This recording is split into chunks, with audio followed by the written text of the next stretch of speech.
ইব্রাহিম আলাইহিস সালাতু ওয়াস সালাম বলেন, আয় আল্লাহ, ইন্না সালাতি, আমার নামাজ, ওয়া নুসুকি, আমার কুরবানি,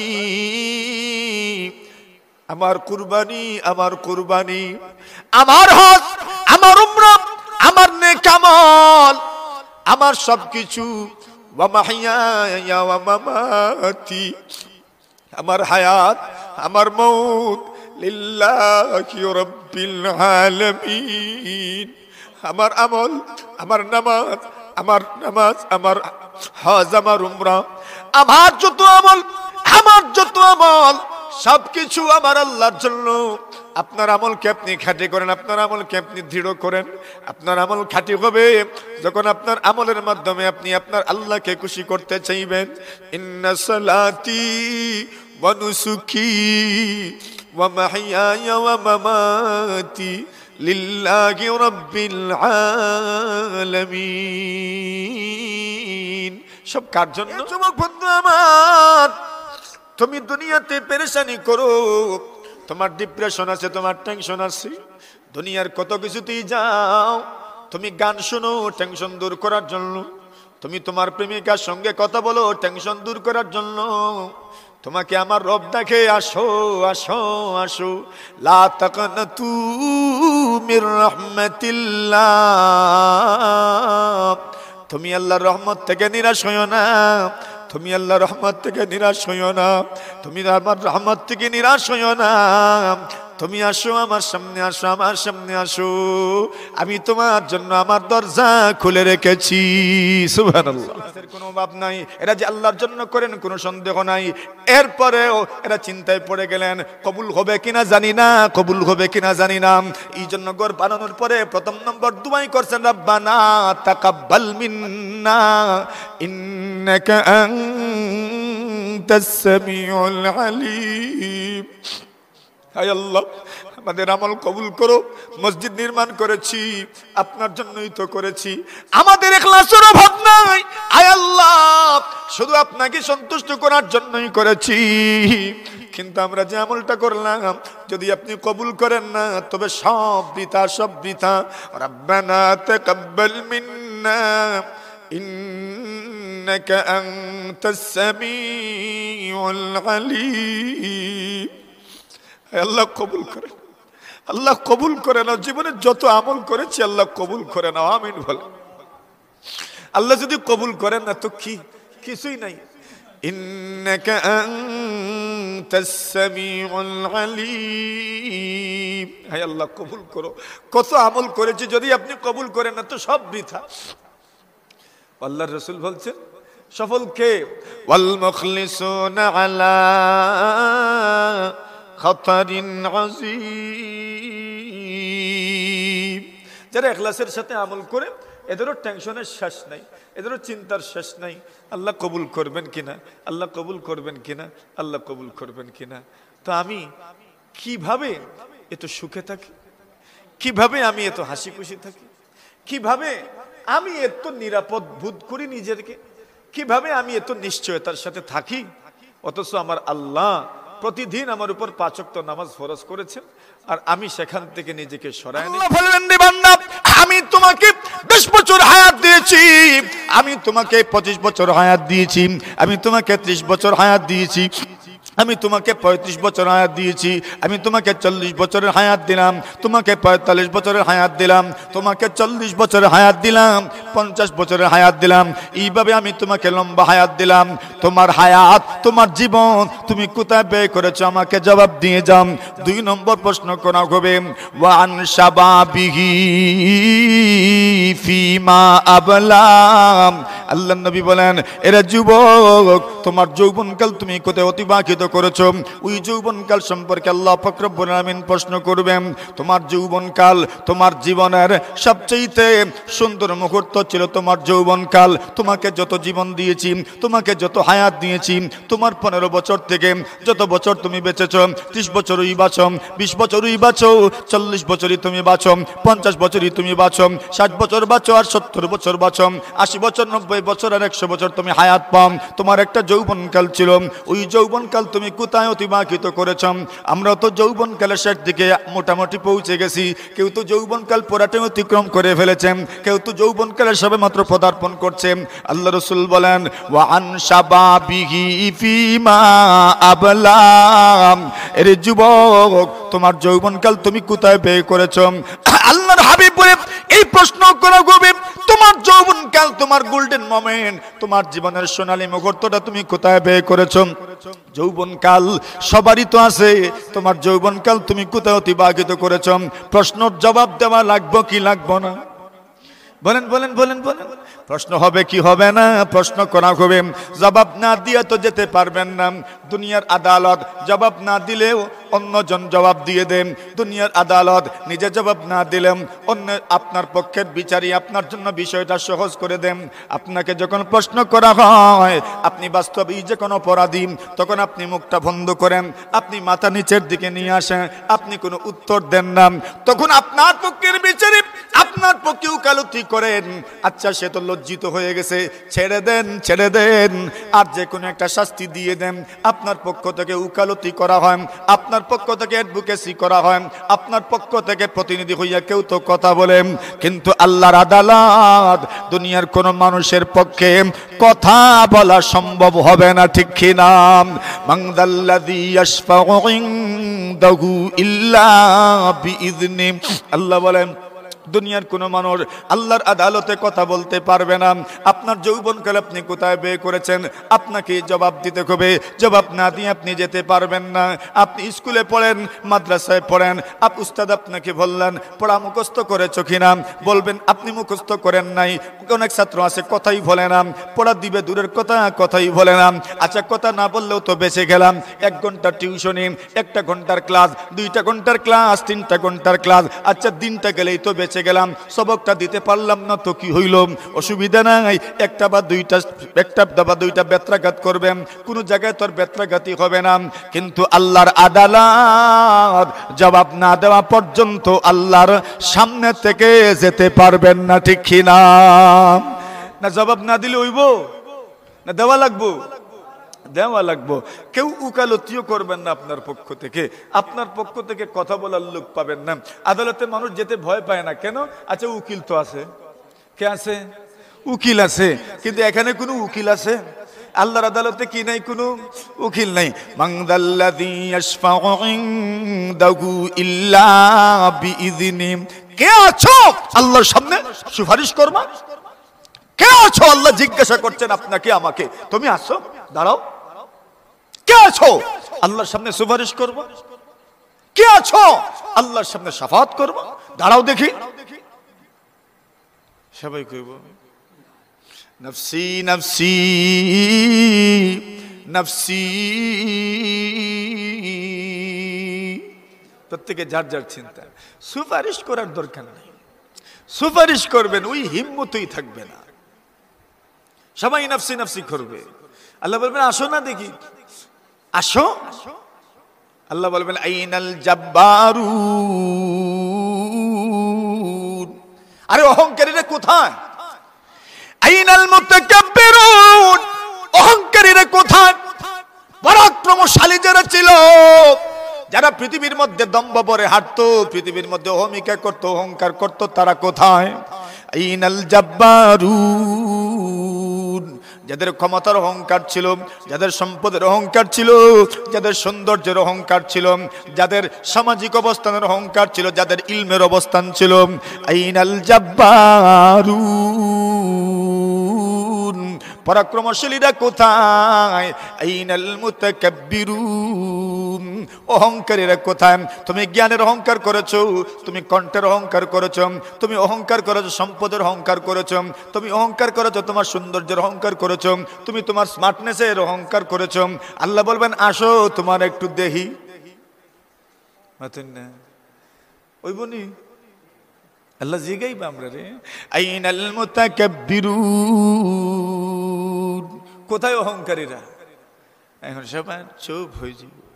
আল্লাহ বলবেন আইনা মুলুকুল আরদ, আরে পৃথিবীর বাদশারা কোথায়? পৃথিবীর রাজারা কোথায়? সুবহানাল্লাহ।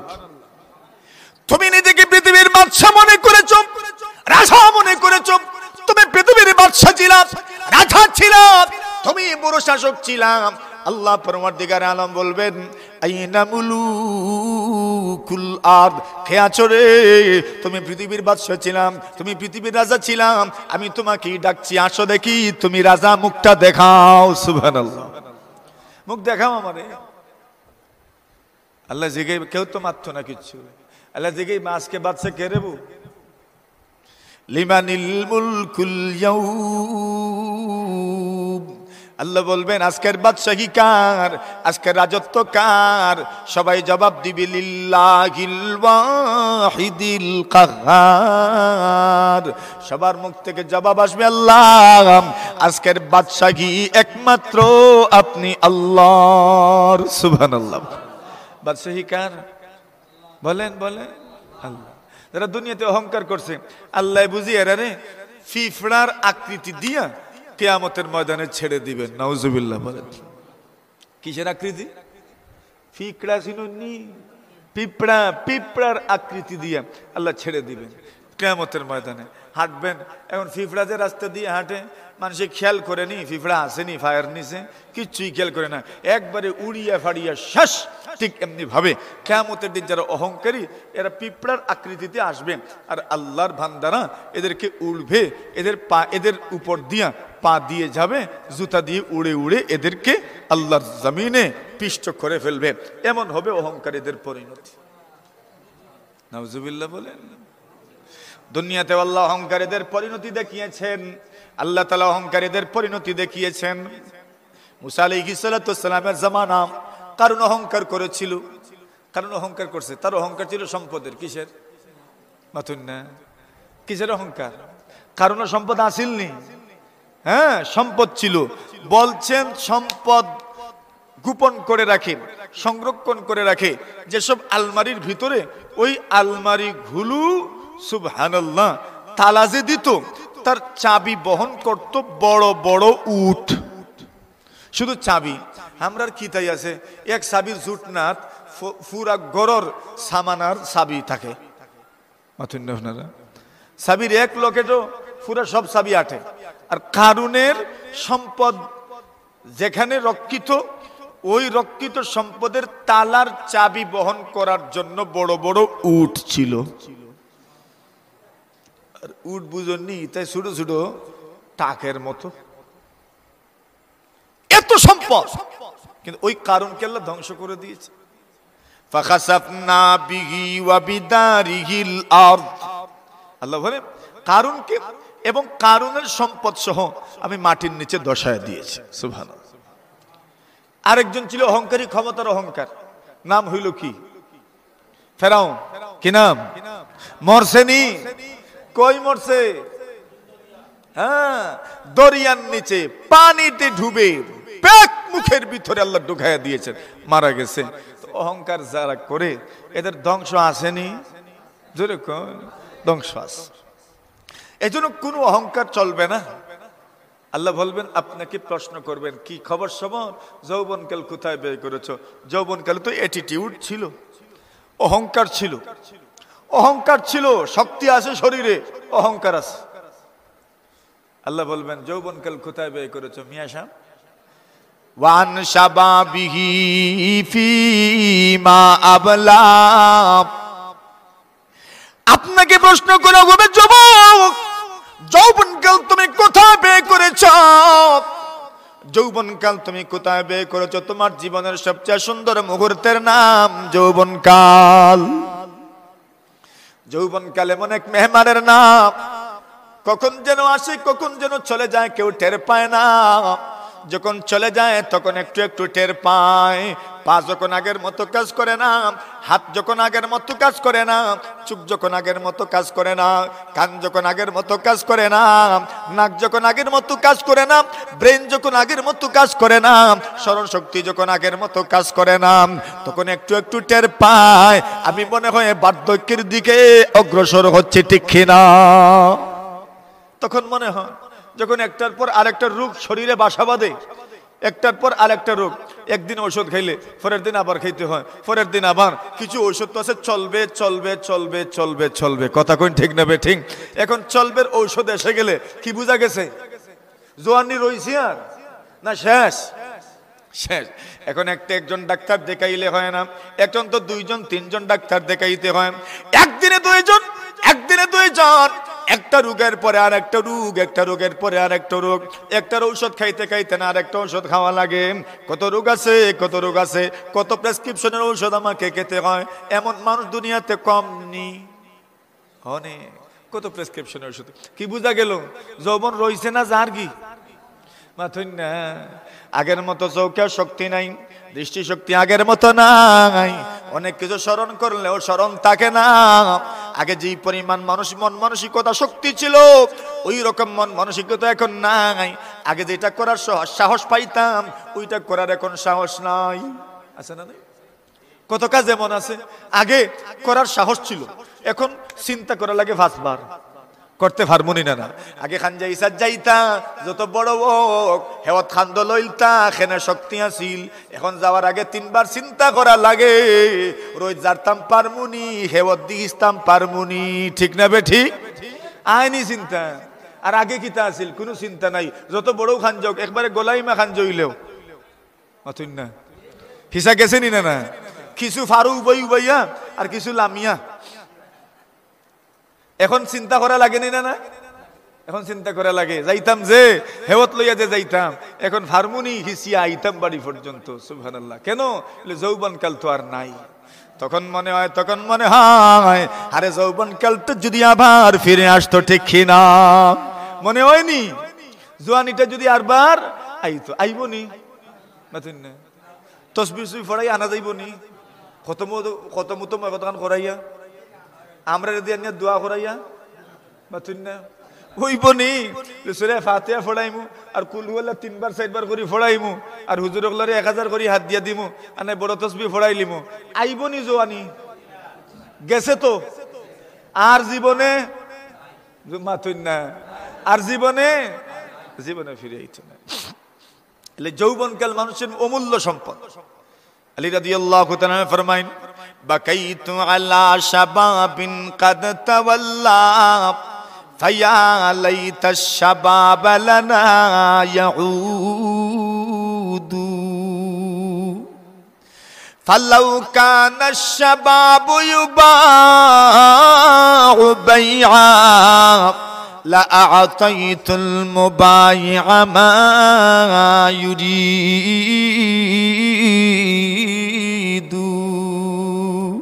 ولكن الشباب إذا تولى على شرف فمطلبه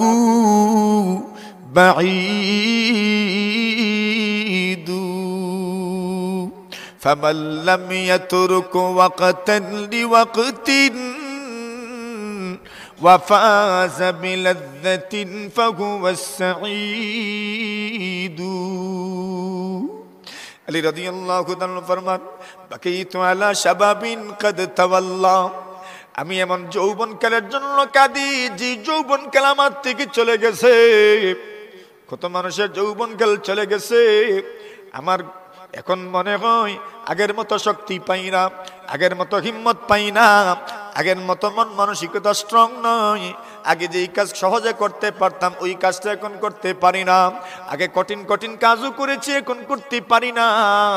কেন পারি না? আরে আমার যৌবনকাল আস্তে আস্তে বিদায় হয়ে যাচ্ছে, ঠিক কিনা?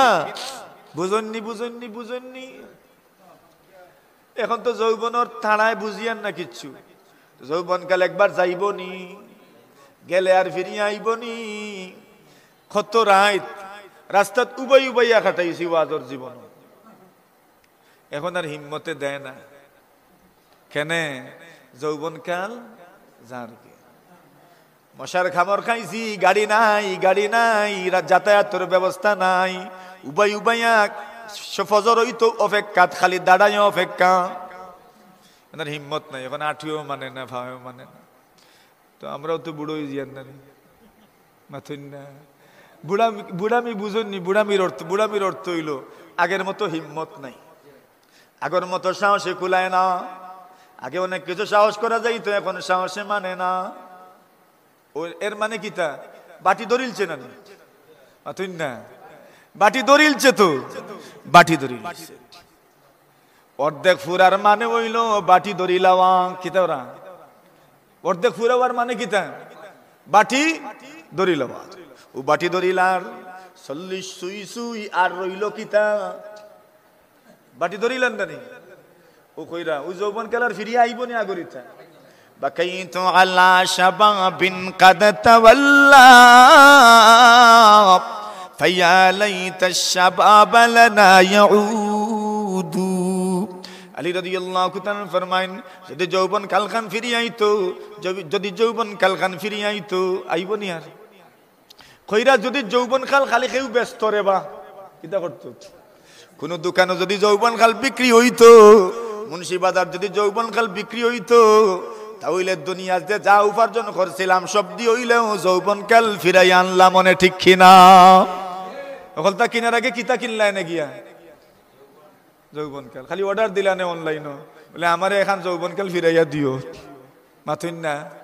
কিন্তু বেচা হয়নি কোনো জায়গাত, কোন জায়গাত বেচা হয় না। আল্লাহর বান্দা কইন, ফালাউ কানা শাবাবু ইউবাউ বাইআ লা আ'তাইতুল মুবাইআ মা ইউরিদু। আল্লাহর বান্দায় ফরমান, দুনিয়ার কোন বাজারে যদি যৌবনকাল বিক্রি হতো আর যৌবনকাল বিক্রেতাকে যত বিনিময় দেওয়া লাগতো, আল্লাহর বান্দা বলেন যত কি আর জাগার মালিক আমি, সব কি আর বিক্রি করি হইলেও যৌবনকাল ফিরাই আনলাম, মনে ঠিক কিনা? কিন্তু কিনিয়াও মিলতো না। এখন কিলা আনতে ব্যাংক ব্যালেন্স আছে মনে করেন 4-5 লাখ টাকা, কোনো মন্ত্রে যদি ওখান তা মিলতো বলে কিনিয়ে আনা দেব যৌবনকাল, তাহলে রিফিয়ারিং করাইলাম না হলে মাথুন না। কিন্তু আইব নি আর ফিরিয়া জীবনে। প্লাস্টিক সার্জারি করতে পারবা, খালি স্যার আর খুশ মরবো, মাথুন না। চামড়া যে খুশ হয়েছে খালি খুশ মরবো, আর কিচ্ছু মরতো না, সকলতেও জায়গাত থাকবো। কেনে যৌবনকালে একবার গেলে গিয়ে আর ফিরিয়া আয় না। তাহলে মৌত আসেনি, বলে মৌতর সিগন্যাল আর কিতা? ওটাও তো মৌতর সিগন্যাল। মানুষে কয় মৌতে সিগন্যাল দিয়া আয়নি, বলে সিগন্যাল দিয়া আনাতে কিতা করিয়া? ও যে আমার শরীরে মানেন না, মানেন না। আগে লাঠি আসিল না, এখন লাঠি লইছইন, মাতুন না। আগে যত পিছলা রাস্তা দৌড়ি দৌড়ি যাওয়া যাইতো, এখন খালি টিফি টিফি যাওয়া লাগে, বুড়ি আঙ্গুল শক্ত করা লাগে। শক্ত করতে করতে বুড়ি আঙ্গুল ঠেলা হয়ে গেছে, ঠিক কিনা? আগে একবারে দৌড় তুলে দেওয়া হয়েছে, আর ফড়ি গেলেও কোনো সমস্যা নাই। শেষরিয়া বহুত জায়গা গেলেও মনে করতাম আচ্ছা কিছু তো আগ গইলাম, মাথুন না। আর এখন খালি চিন্তা করা লাগে, আচ্ছা ফড়ি জিয়াননি, গরসি এখান আত্ম লুয়া লাগে, সিংলা আত্ম লুয়া লাগে, আর না নাতি এইন লাঠি। নাতি এন কিতা? মাথুন না। নাতি এইন লাঠি। ও নাতিরে দড়ি দড়ি দড়ি দড়ি খইরে আয়সাই মসজিদ খানো যাইতাম, ও দড়ি দড়ি দড়ি দড়ি দড়ি মসজিদ খানো আইলা, দড়ি দড়ি দড়ি দড়ি বাজার খানো গেলাম। ও লাঠি আসেনি আত। আর আগে একবারে গুম গুমাইয়া যাওয়া যাইতো, এখন আর যাওয়া যায়নি। মৌতর আর সিগন্যাল বাকি রইল কিতা? ও তো ওটাও তো মৌতর সিগন্যাল। বলে আপনার এক পাও খবরও গেছে গি, এক পাও খবরও গেছে গি, আর খালি আর এখান পাও যাইতো বাকি। আল্লাহর বান্দায় ফরমাইন, যদি তোমার এমন হালত হয় কার্তিক মাসের শুরুতে তোমার জমিন, তোমার জমিন, তোমার জমিন সুন্দর সুন্দর দান, কার্তিক মাসের 10 তারিখ, 12 তারিখ, 13 তারিখ, 14 তারিখ, 15 তারিখ, 20 তারিখ, 25 তারিখের মাথাত গিয়া এবার জমিনের আইলো মানুষে আটে আর হয়, আর মাত্র 4 দিন, এরপরেও খাটি লাওয়া যাইব, না কইনি? বন্ধুর আলিত মানুষে আটে আর হয়, তোমার দান ভালো হইছে বড় ভাই সাহেব, ঠাকুর ভাই সাহেব তোমার দানও ভালো হইছে, খালামিয়া অত সুন্দর দান হইছে রে ভাম, এত সুন্দর দান হইছে, এত সুন্দর দান হইছে, আর মাত্র 2 দিন পরে খাটতায় পারবাই, কইনি মানুষে? মানতই না। ও মানুষে কই রে বাম খাটতাম তো দাওয়া উল ফাইরাম নাম, ও ও মানুষে কই না আগে টাকা দিছি দুইজনে দেখি আইব কইছে খফরউদ্দিন আল্লাহু আকবার আল্লাহর বান্দায় ফরমান ইদার রিজালু উলিদাত আওলাদুহা ওয়া বালিয়াত মিন কিবারিন আজসাদুহা ওয়া জাআলাত আসকামুহা তা'তাদুহা তিলকা জুরুন কাদ দানা হাসাদুহা আল্লাহর বান্দায় ফরমান আপনার মওতের কি পরিমাণ দেরি আপনার মওত আর কতদিন পরে আসতে পারে মওতের সিগন্যাল আপনি পাইছেননি মওতের রিমাইন্ডার আপনি পাইছেননি বলে পাইছি বলে কেমনে পাইলেন ইদার রিজালু উলিদাত আওলাদুহা যখন আপনি সন্তানের বাপ হই যাইবাই সন্তানের মা হই যাইবাই এটা একটা সিগন্যাল বেশি দিন আর আপনার বাকি নাই ঠিক কিনা সন্তানের বাপ হই গেছো মা হই গেছো আর কতদিন থাকতে হয় মাতুন না আচ্ছা এর বাদে যদি নানা হই যাও আর নানি হই যাও দাদা হই যাও আর কিতো হই যাও দাদি হই যাও তো এগো আরো বড় সিগন্যাল দাদা হই গেছো দাদি হই গেছো নানা হই গেছো নানি হই গেছো আর কতদিন থাকতে হয় মাতুন না সিগন্যাল আসছে নানি ওয়া বালিয়াত মিন কিবারিন আজসাদুহা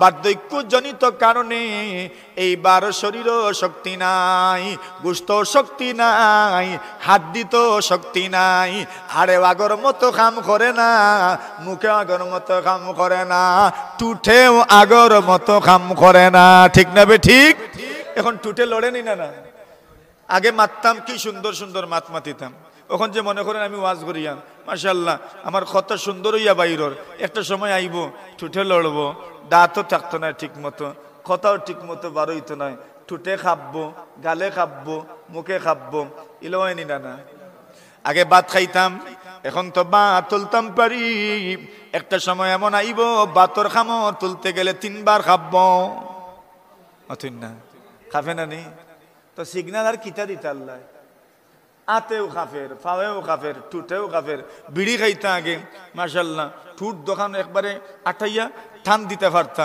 দুমাও মুখে হারাইতো এখন আর দুমাও হারাইতে পারে না মুখে এখানে ফা হয়ে যায় টুটি কেন কোন ভাই দুমা থাকতো তো বিড়িটাও যদি ঠিক মতো খাওয়া যায় না এখন আর কিতা রইল হইন হায়াতরা রইছে নি কিচ্ছু হ্যাঁ এখন টুটু তো ফাঁক থাকে এখন আর আগে তো নাই টুটুট আটানি যাইতো ভিতরটা ভিতরে রাখা যাইতো এর মধ্যে ফুট ফুট করিয়া ছাড়া যাইতো এখন তারই সুযোগও নাই আগের তা কেউ হুক করিয়া বইছে টুটে দি মাতুন না তা মৌতার আর বাকি নি না ইচ্ছে জোরে হন আল্লাহর বান্দা এখন ও হালত যখন হইব জালা তাসকামুহা তা'তাদুহা আর যে সময় দেখবা রোগর একটা রোগের পরে আর একটা রোগ শরীরে বাসা বাঁধের তখন বুঝিলিও আপনি কিলা খান হইছেন তিলকা জুরুন কাদ দানা হাসাদুহা তাকু বাইসাবর বড় মিয়ার জমিনুল্লাহ খান আর মাত্র 3 দিন পরে দান খাটা যাইব আপনার হালত ওলা খান হই গেছে আর মাত্র কয়েক দিন পরে আজরাইলে জান লইয়া যাইবা ঠিক না বেঠি দেরি নি আর মাতুন না তো আচ্ছা কোন চাই এখন তাহলে এই যে হালত যৌবনকাল সম্পর্কে প্রশ্ন হবে 3 নম্বর ওয়ান মালিহি ফিমা ফি মিন আইনা ইকতাসাবাহু ওয়া ফিমা আনফাকা মানুষকে মাল সম্পর্কে প্রশ্ন করা হবে মাল কোন জায়গা থেকে অর্জন করেছো কোন জায়গায় ব্যয় করেছো 3 নম্বর প্রশ্ন তোমার মাল কোন জায়গা থেকে উপার্জন করেছো তোমার মাল কোন জায়গায় ব্যয় করেছো 4 নম্বর প্রশ্ন 5 নম্বর প্রশ্ন ওয়া আন ইলমিহি মাযা আমিলা বিমা আলিমা যা জেনেছো তার উপর আমল করেছো কিনা এই ব্যাপারে প্রশ্ন করা হবে সুবহানাল্লাহ যা জানছেন এই ব্যাপারে আমল করছেন কিনা রাসূলুল্লাহ সাল্লাল্লাহু আলাইহি ওয়াসাল্লাম বলেন কোন মানুষ যদি তার জানার মতো আমল করে আল্লাহ তাআলা বলছেন আল্লাহ রাসূল বলছেন তুমি যা জানো না আল্লাহ আপনাকে তাও জানায়া দিবেন সুবহানাল্লাহ মানে আমল করলে ইলম বাড়ে আমল করলে কি বাড়ে ইলম বাড়ে আমলের এক ফায়দা হইল ইলম বাড়া আর আমলের আরেক ফায়দা হইল আল্লাহ উত্তম রিজেকের ব্যবস্থা করে দেন।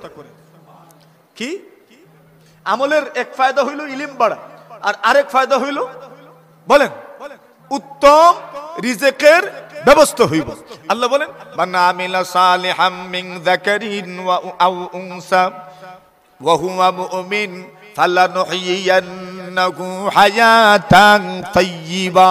আল্লাহ বলেন পুরুষ তো বানারি যদি নেক আমল করে আল্লাহ বলেন তাদেরকে নেক হায়াত দান করা হবে। নেক হায়াতের ব্যাখ্যা মুফাসসিরিনে কেরাম বলেন এক নম্বর ব্যাখ্যা হলো আর রিজকুল হালাল। উত্তম হায়াতের এক নম্বর ব্যাখ্যা হলো আল্লাহ হালাল রিজেক দান করবেন। সুবহানাল্লাহ। নেক আমল।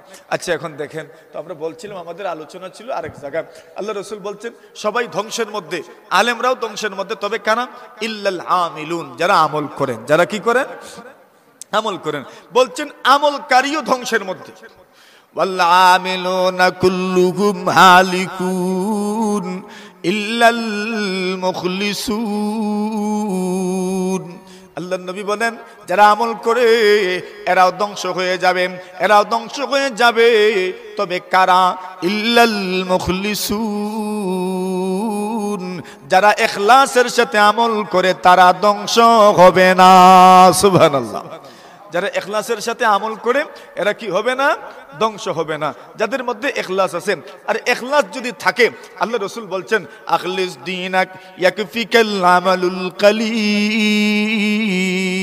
আল্লাহ রাসূল বলেন তোমার আমলকে খাঁটি করো। তোমার আমলকে কি করো? খাঁটি করো। মাশাআল্লাহ। ও দেখছেন এরা এটা কইতে পারছে, কিন্তু এরা মক্তবে পড়ে, মাদ্রাসায় পড়ে, নুরানিতে পড়ে, এরা হাদিস এটা জানে। আলহামদুলিল্লাহ বলেন। আমরারও মুখস্থ করা দরকার। আল্লাহ রাসূল বলছেন আখলিস দীনাকা, তুমি তোমার আমলকে খাঁটি করো। তুমি তোমার আমলকে কি করো? খাঁটি করো। ইয়াকফিকাল আমালুল কালিল, তোমার অল্প আমলই জান্নাতে যাওয়ার জন্য যথেষ্ট হয়ে যাবে। যদি আমল কি হয় বলেন? আমল কি হয়? খাঁটি হয়। আমল যদি কি হয়? খাঁটি হয়। মধুর মধ্যে খাঁটি আসেনি? মধুর না, খাঁটি মধু। আর একটা আছে ভেজাল। একটা ভেজাল আর একটা কি? খাঁটি মধু। এখন আপনারা কোনটা খান? না না, খাইতে চাইন কোনটা? খাঁটিটা। যদিও মিলে না, ভেজালটা আইও, সবাই কোনটা খাইতে চায়? খাঁটিটা। তো খাইতে সময়ও খাঁটিটা, তো আমল করতে সময় কি যা তুই তো নতুন না, খাঁটি আমল হইতো। আল্লাহ রাসূল বলেন আখলিস দীনাক, তোমার আমলকে খাঁটি করো। ইয়াকফিকাল আমালুল কালিল। আমরা আগে রেলে, মাদ্রাসা থেকে রেলে আইতাম শমশেরনগর অথবা মনু স্টেশনে, মেইল বা অন্যান্য জালালাবাদ এগুলো ছিল। তখন একজন ছিল বরং চালে আসার পরে উঠতো ট্রেনে, আর ওইটাই এখন সানাসুর বিক্রি করতো আর মুড়ি বিক্রি করতো। এখন সে বলতো ভালো জিনিস কম খাওয়া ভালো, ভালো জিনিস কম হইলেও ভালো, খাঁটি জিনিস খান কমই খান। তার স্লোগান, কথা বাস্তব। খাঁটি করেন কম করেন, খাঁটি করেন কম করেন। একবারে উড়া দুরা সিজদা দেওয়া শুরু করলেন, মাথার কোনো আপনার রেস্ট নাই, ভটভট ভটভট করে সিজদা দিলেন, দরকার নাই। সিজদা গেলেন আর মাথা উঠাইলেন, গেলেন আর মাথা উঠাইলেন, গেলেন আর মাথা উঠাইলেন, দরকার নাই। রুকুতে গেলেন আর মাথা উঠাইলেন, পুরা মাথা পুরা কোমর সুজু হইল না, এরপরে সিজদায় চলে গেলেন, দরকার নাই। ধীরে স্থিরে ধীর স্থির ভাবে কমই হোক। আখলিস দীনাক ইয়াকফিকাল আমালুল কালিল। নবী আলাইহিস সালাতু ওয়াসসালাম বলেন তুমি তোমার আমলকে খাঁটি করো। ইয়াকফিকাল আমালুল কালিল। খাঁটি আমলের এক ব্যাখ্যা হইল যা করবেন ভালোভাবে করবেন, আরেক ব্যাখ্যা হইল যা করবেন আল্লাহর জন্য করবেন। কার জন্য বলেন? কার জন্য? ইন্না সালাতি ওয়া নুসুকি ওয়া মাহইয়ায়া ওয়া মামাতি লিল্লাহি রাব্বিল আলামিন।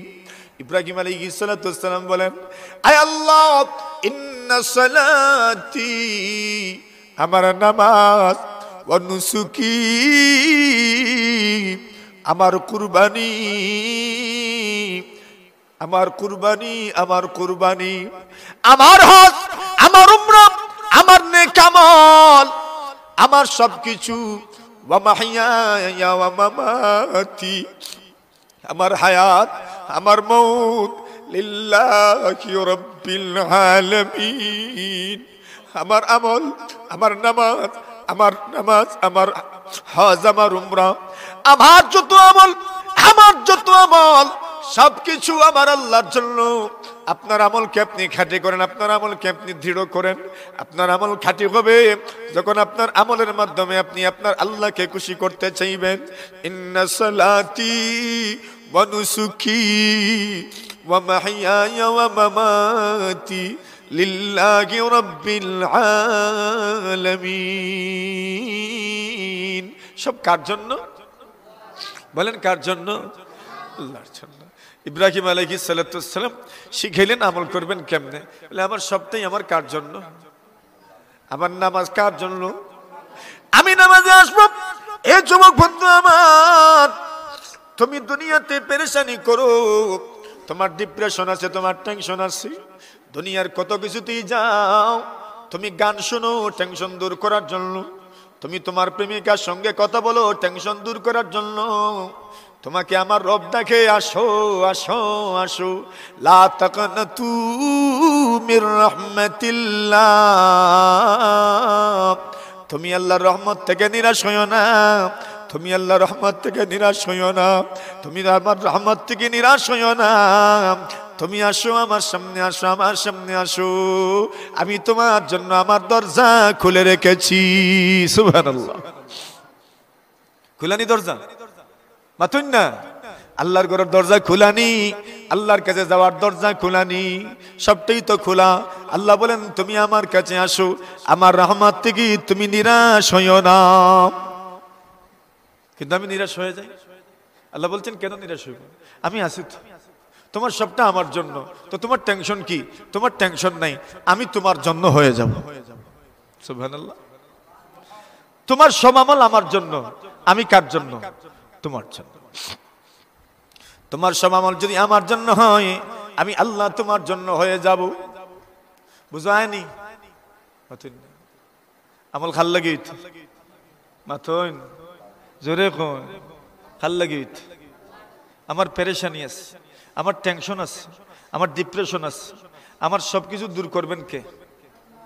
ক্ষমতা আল্লাহর আসেনি? মাথন আসেনি? মানুষ চিন্তা করে কেমনে কি হইব। আরে আল্লাহ একজন আছেন তো, আমি আসি না? ইন্নাল্লাহা মা'ানা। গারে সওরের মধ্যে আবু বকর সিদ্দিক রাদিয়াল্লাহু তাআলা বলেন, ইয়া রাসূলুল্লাহ, ইয়া হাবিবাল্লাহ, এরা তো আমাদেরকে ধরে ফেলবে, আমাদেরকে দেখে ফেলবে। আল্লাহ রাসূল বলেন চিন্তা করিও না, ইন্নাল্লাহা মা'ানা, আল্লাহ আমাদের সাথে আছেন। সুবহানাল্লাহ। আল্লাহ আমাদের সাথে আছে। নবীদের ভয় নাই, ওলিদের ভয় নাই, বুজুর্গদের ভয় নাই। কেন? কে আছেন? আল্লাহ আছেন। তাহলে আমার সব আমল কার জন্য? ওয়াল মুখলিসুনা আলা খাতারিন আযীম। আল্লাহ নবী সাল্লাল্লাহু আলাইহি ওয়াসাল্লামে ফরমায়, শুধু ইখলাস থাকলেই হবে না, শুধু ইখলাস থাকলেই হবে না, শুধু যদি তুমি আল্লাহর জন্যই করা হবে না, তুমি শুধু আশা যদি করো তবে হবে না, তোমার মধ্যে ভয়ও থাকতে হবে, ভয়ও থাকতে হবে। জানি না রে আমার আল্লাহ কবুল করবেন কিনা, সেই ভয়ও থাকতে হবে। আল্লাহর দুইজন পয়গম্বর ইব্রাহিম আর ইসমাঈল আলাইহিস সালাম দুজন আল্লাহর ঘর বানাইলেন। একজন সভাপতি, আরেকজন সেক্রেটারি, একজন রাজমিস্ত্রি, আরেকজন যুগালি। দুজন যখন আল্লাহর ঘর বানাইলেন, দুজনে এত আমল করলেন, এদের ইখলাসের কোনো অভাব নাই, এরা যে আল্লাহর জন্য করেন কোনো সন্দেহ নাই। এরপরেও এরা চিন্তায় পড়ে গেলেন কবুল হবে কিনা জানি না, কবুল হবে কিনা জানি না।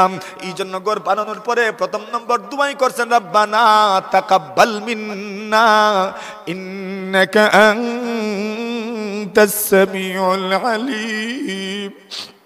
হায় আল্লাহ, আমাদের আমল কবুল করো।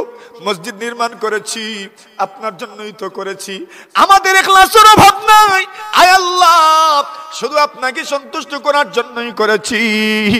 কিন্তু আমরা যে আমলটা করলাম যদি আপনি কবুল করেন না তবে সব বৃথা, সব বৃথা। রাব্বানা তাকাব্বাল মিন্না ইন্নাকা আনতাস সামিউল আলিম। আল্লাহ কবুল করেন, আল্লাহ কবুল করে নাও। জীবনে যত আমল করেছি আল্লাহ কবুল করে নাও, আমিন বলে। আল্লাহ যদি কবুল করেন না তো কি, কিছুই নাই। ইন্নাকা আনতাস সামিউল আলিম। হে আল্লাহ কবুল করো। কত আমল করেছি যদি আপনি কবুল করেন না তো সব বৃথা। আল্লাহর রাসূল বলছেন সফল কে? ওয়াল মুখলিসুনা আলা খাতারিন আযীম। যারা ইখলাসের সাথে আমল করে এদেরও টেনশনের শেষ নাই, এদেরও চিন্তার শেষ নাই। আল্লাহ কবুল করবেন কিনা, আল্লাহ কবুল করবেন কিনা, আল্লাহ কবুল করবেন কিনা। তো আমি কিভাবে এত সুখে থাকি, কিভাবে আমি এত হাসি খুশি থাকি, কিভাবে আমি এত নিরাপদ বোধ করি নিজেকে, কিভাবে আমি এত নিশ্চয়তার সাথে থাকি, অথচ আমার আল্লাহ প্রতিদিন আমার উপর 5 ওয়াক্ত নামাজ ফরজ করেছেন আর আমি সেখান থেকে নিজেকে সরায় নিচ্ছি। আমি কিভাবে নিশ্চিত থাকি? অথচ যারা সব আমল করে আল্লাহ রাসূল বলছেন তারাও টেনশনে থাকে। ওয়াল মুখলিসুনা আলা খাতারিন আযীম। এরা ভয়ে থাকে কি জানি কবুল হবে কিনা, কি জানি কবুল হবে কিনা, কি জানি কবুল হবে কিনা। ও ভাই, তাহলে প্রত্যেকটা মানুষই দায়িত্বশীল, প্রত্যেকটা মানুষের দায়িত্ব আছে। তার নিজের জন্য তার দায়িত্ব আছে, তার পাড়া প্রতিবেশীর জন্য তার দায়িত্ব আছে, তার অধীনস্থদের জন্য তার দায়িত্ব আছে, আছে না নাই? প্রত্যেকটা মানুষ যদি তার দায়িত্ব আদায় করে, স্বামী যদি স্ত্রীর প্রতি তার দায়িত্ব কর্তব্য আদায় করে, স্ত্রী যদি স্বামীর প্রতি তার দায়িত্ব কর্তব্য আদায় করে, বাবা সন্তানের প্রতি তার দায়িত্ব কর্তব্য আদায় করেন, সন্তান বাবার প্রতি তার দায়িত্ব কর্তব্য আদায় করেন, এভাবে যদি প্রত্যেক সেক্টরের মানুষ নিজের দায়িত্ব কর্তব্য ঠিক মতো আদায় করেন, আল্লাহ তাআলা বলছেন তার জন্য আমি আল্লাহ জান্নাতের দরজা খুলে দেব। হাদা মা তুআদুন লিকুল্লি আওয়াবিন হাফিজ। জান্নাত আল্লাহ কার জন্য ওয়াদা করেছেন? বলে যারা আওয়াব, যারা আগে নামাজ পড়তো না এখন নামাজ পড়ে, সুবহানাল্লাহ বলেন। যারা আগে নামাজ পড়তো না এখন নামাজ পড়ে, বলেন ইনশাআল্লাহ। যারা যেখানে আছেন আজ থেকে নামাজ ছাড়বো না, বলেন ইনশাআল্লাহ। বলেন বলেন, যারা যেখানে আছেন হাত তুলেন, বলেন ইনশাআল্লাহ। আল্লাহ আজ থেকে নামাজ ছাড়বো না, বলেন ইনশাআল্লাহ। তো যদি আল্লাহর দায়িত্ব আমাকে দিবেন, আমাকে মাফ করে দিবেন, আমার দায়িত্ব আছে আমার আল্লাহর সঙ্গে শিরিক না করা, ইবাদত করা, ইবাদত করা। তো বলছেন যেন আগে নামাজ পড়তো না এখন পড়ে, বলছেন তুমি জান্নাতের দিকে অগ্রসর হচ্ছ, অপেক্ষা করো, আল্লাহ তোমার জন্য জান্নাতের দরজা খুলে দিবেন। হাফিজ 2 নম্বর গুণ, নিজের আমানতের সংরক্ষণ করা। অর্থাৎ আপনি বাবা, আপনার দায়িত্ব আদায় করা, আপনি সন্তান, আপনার দায়িত্ব আদায় করা, আপনি স্ত্রী, আপনার দায়িত্ব আদায় করা, আপনি স্বামী, আপনার দায়িত্ব আপনি আদায় করবেন, আপনি মালিক, আপনার দায়িত্ব আপনি আদায় করবেন, আপনি কর্মচারী, আপনার দায়িত্ব আপনি আদায় করবেন। প্রত্যেক মানুষ যদি আপনি সমাজের একজন হর্তাকর্তা, সমাজের একজন আপনি প্রতিষ্ঠিত মানুষ, মুরব্বী, আপনার দায়িত্ব আপনি আদায় করবেন। সমাজে আমরা যারা আছি, মনে করেন বয়স কম অথবা যে কোনো পর্যায়ে আছি, আমাদেরও দায়িত্ব আছে সমাজের শান্তি শৃঙ্খলার জন্য মুরব্বীদের কথা মেনে চলা, আমরা আমাদের দায়িত্ব আদায় করব। এইভাবে যদি প্রত্যেক সেক্টরের মানুষ যার যার দায়িত্ব আদায় করে, সমাজ তো সুন্দর হবেই, সাথে আল্লাহ বলছেন তোমার জন্য জান্নাতের দরজা খুলে দেওয়া হবে। সুবহানাল্লাহ। হাফিজ মান খাশিয়ার রহমান বিল গায়ব, যারা আল্লাহকে ভয় করে, ওয়াজা আবি কলবি মুনিব, যাদের দিল ভালো। যাদের কি ভালো? মাতুন না, আমরা দিল ভালো নেই, ফসা আছে, কিছু কিছু জঙ্গার আছে, মাতুন না, কোশানি লাগবো নি, খরাব গরো তৈতে তৈতে মাঝে মাঝে জঙ্গল লাগেনি, দাঁতও লাগেনি, কুরবানির সময় দাঁড়ানি লাগেনি, জঙ্গল ছুটানি লাগে, তো দাঁড়ানি লাগবো নি, দিল দাঁড়ানি লাগবো। তো দিল দাঁড়ানি কি দিয়া দাঁড়াইতা? জিকির কি দিয়া, কি দিয়া? জিকির দিয়া, কি দিয়া? আর জিকির কি? তার নাম লা ইলাহা ইল্লাল্লাহ, ওটা সর্বোত্তম জিকির, ওটা সর্বোত্তম জিকির। লা ইলাহা ইল্লাল্লাহ সর্বোত্তম জিকির। জিকির করবো ইনশাআল্লাহ। 2 নম্বর কোরআন তিলাওয়াত। কি বলেন? কি তিলাওয়াত? আফজালুল জিকির তিলাওয়াতুল কোরআন, কোরআন তিলাওয়াত। আমাদের পরিবারকে বলবো কোরআন তিলাওয়াত করার জন্য, মাঝে মধ্যে শুনবো ইনশাআল্লাহ। হ্যাঁ, স্ত্রী, আমি পারলাম না তো স্ত্রীর জবান থেকে শুনবো। এইভাবে কোরআন তিলাওয়াত করা, সন্তানদেরকে কোরআন তিলাওয়াত শিখাবো, মাদ্রাসায় পাঠাবো, মক্তবে পাঠাবো ইনশাআল্লাহ। মক্তবে আসেনি বন বিষ্ণুপুর? ইমাম সাহেব কই? না, ইমাম সাহেব জিগাইতাম হইব কতজন আয় ছাত্র ছাত্রী? কম না বেশি ইমাম সাহেব? ছাত্র ছাত্রী মক্তব্য কম আইন না বেশি আইন? বেশি। এটা তো এমনি কইবা বেশি আইন। ইমাম সাহেব কই? আচ্ছা, ওইদিকে একটা, এদিকে কতজন হইন ছাত্র? মোটামুটি 20-25 জন। ইনো বেশি? বেশির পর ইমান জানা লাগবো। গড় গড় হিসাব করলে বেশি নি না গড়ের তুলনায় কম? এর মানে কি সবাই নিজের সন্তানদেরকে মক্তবে পাঠাই না। আমরা পড়ছি কই? মক্তব নানি, মক্তব দিয়া শুরু নানি। আমরা সন্তান হল মূর্খ থাকতানি না মক্তব ভর্তা কইন। বাড়ির এন্দে কই দিবা বলে ঘুম থেকে তুলিয়া মক্তব ফাটানি লাগবো। টিউশনি তার দরকার নাই। মক্তব ঠিক থাকতো, এরপরে যদি এক্সট্রা টিউশনি পড়াইতেছেন পড়াই। মক্তব ঠিক থাকতো নি কইন ইনশাল্লাহ। আপনার টাকা হয়ে গেছে লাগি মক্তব ঠিক থাকতো না বলে আপনি 500 টাকা দিয়ে পড়াইতে পারলা, যে পড়াইতে পারলা না এন কি তুই তো। আর এরা যুক্তি বাইর করছেন ঘুম থেকে উঠেন 8টার সময় 9টার সময়, এমন যুক্তি বাইর করছেন কইবা মক্তব পড়া উড়া হয় না, টিউশনি পড়াইলি মনে। আসলে মক্তব ঠিক ওই পড়া হয়, তাই ঘুম থেকে উঠতে উঠতে ভারইন না মাথুন না। ও চিন্তা করলাম এক কুছিলাম ও টিউশনের দিকে নিয়ে গিয়ে আর দরকার নাই মক্তবর, মক্তব দরকার নেই। হ্যাঁ, মোবাইলে খাইলিছে। সন্তানদেরকে ভাত খাওয়াইতেও মোবাইল, এরে কিছু খাওয়াইতে গেলে মোবাইল। সন্তানের হাত থেকে মোবাইল দূর করেন। এই মোবাইলই সন্তানদেরকে নষ্ট করছে। মোবাইল থেকে নিজের সন্তানদেরকে দূরে সরান। যারা মোবাইল দেখবো এমন পিড়ানি পিড়াইবেন এদেরকে। মোবাইলের কারণে সন্তান নষ্ট, এজন্য মোবাইল থেকে সন্তানদেরকে দূরে সরানোর দরকার। আল্লাহ তৌফিক দান করুন। কথা আর বাড়াচ্ছি না, এখানেই শেষ করছি। আপনাদের মসজিদ, মক্তব